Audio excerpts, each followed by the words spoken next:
Welcome to the Ignition News. We love to have you here, but remember to follow us on your favorite podcast platform. Click that like button, that subscribe button, and leave a comment below. It's going to be a great show. Welcome to the Ignition News. Let's get busy with the truth.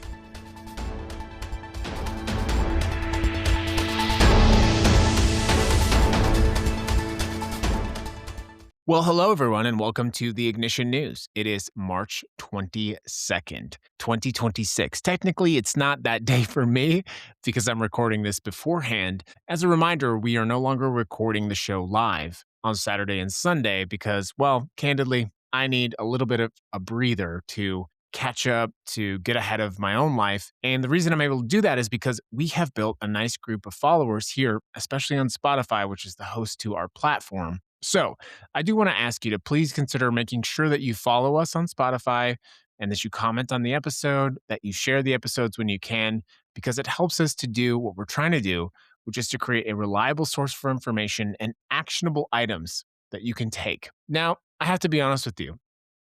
I was listening to the first non-live recorded version of the Ignition News, and it is distinctly different from the live version of the show. And I wanted to just take a minute and let you know that I think part of the reason for that is that I am autistic. I do talk about this all the time, but I also have a verbal processing disorder. And so one of the things, this is like a fun fact about me, is that I typically have to sort of actively script out everything that I say before I say it. And it's kind of like it's like a CPU going through my head before I speak. And I think on the non-live recorded version of that, you're seeing a little bit of a different version of that. And I think it distinctly sounds very different. So you'll hear that sort of, I guess, looseness of me not actively processing what I'm speaking because I'm not going live. I don't know.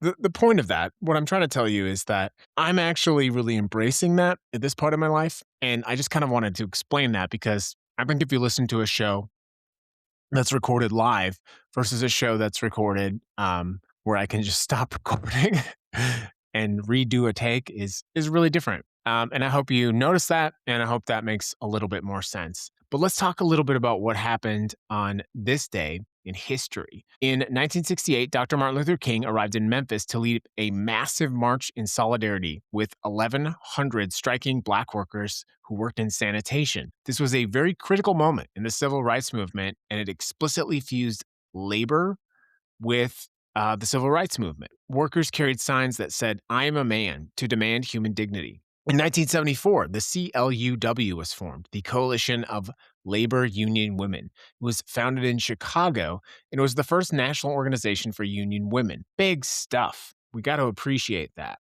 Now, let's see. Today, in 2026, as of today, the Corporate Transparency Act remains a focal point of a lot of legal battles. It was enacted to expose shell companies used for money laundering and tax evasion, and it faces heavy pushback from corporate lobbyists who claim the beneficial ownership disclosure requirements are a form of government overreach. William Shatner was born in 1931. Wolf Blitzer was born in 1948. Reese Witherspoon was born in 1976. James T. Kirk was born a few hundred years in the future. In the fictional lore, today is the celebrated birthday of the captain of the Enterprise, born in 2233. So welcome to the Ignition News, everybody. We have just a couple of stories, and that's the fun thing about doing these shows. There is, in fact, a war happening in the Middle East. You do, of course, know this, but what you may not know is that the war is running on two tracks, and both of them lead back to your kitchen table. Track number one, your blood pressure medication, your diabetes pills, your antibiotics. They come from India, and India's factories run on oil from the Persian Gulf. That oil moves through the Strait of Hormuz. The Strait of Hormuz right now is effectively closed. And then there's track two, the missiles we're firing to fight this war. They cost, of course, millions of dollars. We're burning through them much faster than we can make them. And now we have new reporting that says the shortage is much worse than you think. The president says you have unlimited supplies, but the data shows us something different. Hello and welcome to the Ignition News. This is me, I'm Dan, and today we're connecting the dots that the mainstream media doesn't want you to know about. So, let me walk you through something that nobody taught you in school. That's because no one wanted you to know how fragile this whole system is. Your metformin, your Atorvastatin, your lisinopril. These are generic drugs that 270 million Americans take every single day. They do not start in the pharmacy where you pick them up, the Walmart neighborhood market. They start as crude oil, petroleum that gets refined. It gets refined into naphtha, then cracked into benzene, ethylene, propylene. These molecules become the building blocks of almost every pharmaceutical compound on the market. Nearly 99% of pharmaceutical feedstocks trace back to petrochemicals. That is what's happening. In other words, India, who manufactures 47% of all generic prescriptions in the United States, India has more FDA-approved drug factories than any country outside the US, by the way. Sun Pharma, Dr. Reddy's, these are not sideline people. These are backbone drug providers in the American healthcare network. These factories run on oil from the Persian Gulf, and 45% of India's oil imports before the war moved to the Straits of Hormuz. Since Operation Epic Fury launched on February 28th, commercial shipping has essentially been shut down. Here's the part that I think should keep you up. Naphtha prices jumped from $766 a metric ton to over $1,000 in just a week. Inputs for common pain medications are up 50% and climbing. India manufacturers in India are already reporting that their inventory cushion could be entirely eroded in 2 weeks. The big U.S. distributors, McKesson, Syncorna, Cardinal Health, they hold 20 to 35 days of finished drug stock. That buffer clock already started on February 28th. Today, that is 3.5 weeks. 3.5 weeks of that are already gone. Supply chain experts are pointing to early to mid-April as an inflection point, when American patients are going to start seeing this. The Strategic National Stockpile was built for bioterror events and pandemics. It was not built for a months-long pharmaceutical supply chain breakdown. And this reserve is not your backlog. There's another reserve called the Sapure Reserve, the one designed to hold active pharmaceutical ingredients for this kind of scenario. That was described as nearly empty in an executive order from August of 2025, before the war started. In 2002, America manufactured 83% of its own pharmaceuticals. Today, that number is just 37%. We built this vulnerability ourselves for decades, and now it's coming home to roost. And to be very clear, it's not time to panic yet. But if you have a medication where you can get an advanced supply and you can get that quickly, well, I just personally recommend that you do that. Okay. So we talked about one shortage. Let's talk about another very serious shortage, and that is our missile supply. We are literally running out of weapons. The Wall Street Journal just published a pretty damning piece about this. The U.S. shortage of these missiles is much worse than you think. On March 1st, the Journal also reported that U.S. forces were racing to accomplish the Iran mission before these munitions run out.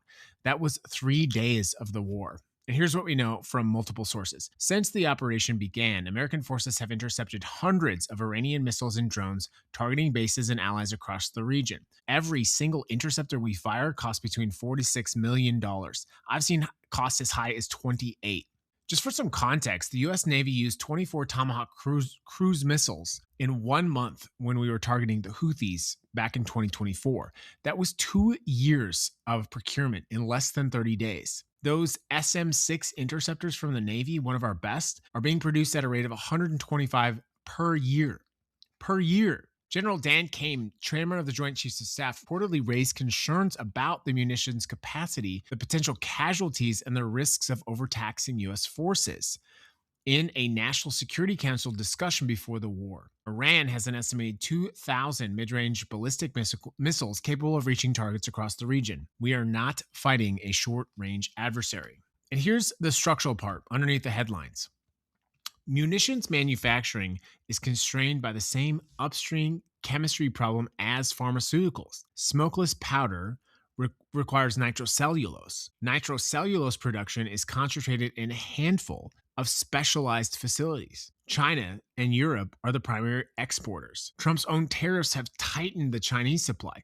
The war in Ukraine siphoned nitrocellulose capacity for years. And then, of course, our military escalated a new conflict on top of all of that. One major American ammunition brand, AAC, temporarily suspended civilian operations this year because their primary power supplier diverted their entire infrastructure to fulfill military contracts. That's not something you might hear at a gun show, by the way. That is actual verified fact. The industry is telling us something quite serious. The military is competing with civilians for the same constrained supply chain. Congress passed the Ammunition Supply Chain Act calling for a federal report on the U.S. supply of nitrocellulose. Lawmakers do not commission studies like that unless they're already very concerned. The DIA assessment circulated at the Pentagon estimates Iran could keep the Strait of Hormuz closed for 1 to 6 months. If that estimate is accurate, both of these shortage supplies could get much worse before they get any better.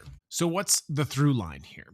Both of these stories in your head at the same time. I want you to hold them there. The same war that is burning through our missile stockpile is choking off the supply chain for your diabetes medication. The same administration that has no plan to restock interceptors has no plan to protect the pharmaceutical supply. This is not just incompetence on the margins of how we operate. This is the result of the system that prioritizes profit and power over you, the working class. The people who will run out of metformin are not the people with private concierge physicians and stocked home pharmacies. They are you and me. The soldiers burning through interceptors in the Gulf oil region, they are your brothers and sisters. There's no Defense Production Act order protecting your prescriptions. Yeah, that was a lot of alliteration. There's no emergency stockpile for this moment.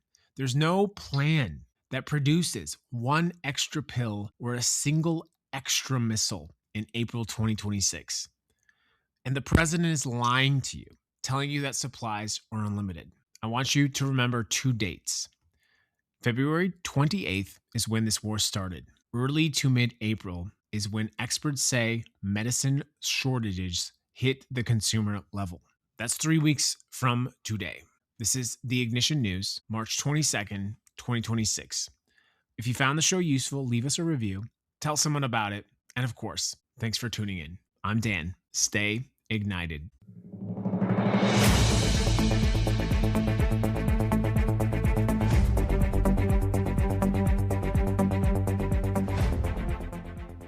This has been today's episode of The Ignition News. Please consider following us on all of your favorite podcast platforms, whether that's Spotify, Apple Podcast, YouTube, or Substack. We're here to deliver to you unfiltered, uncensored news. Let's get busy with the truth on The Ignition News.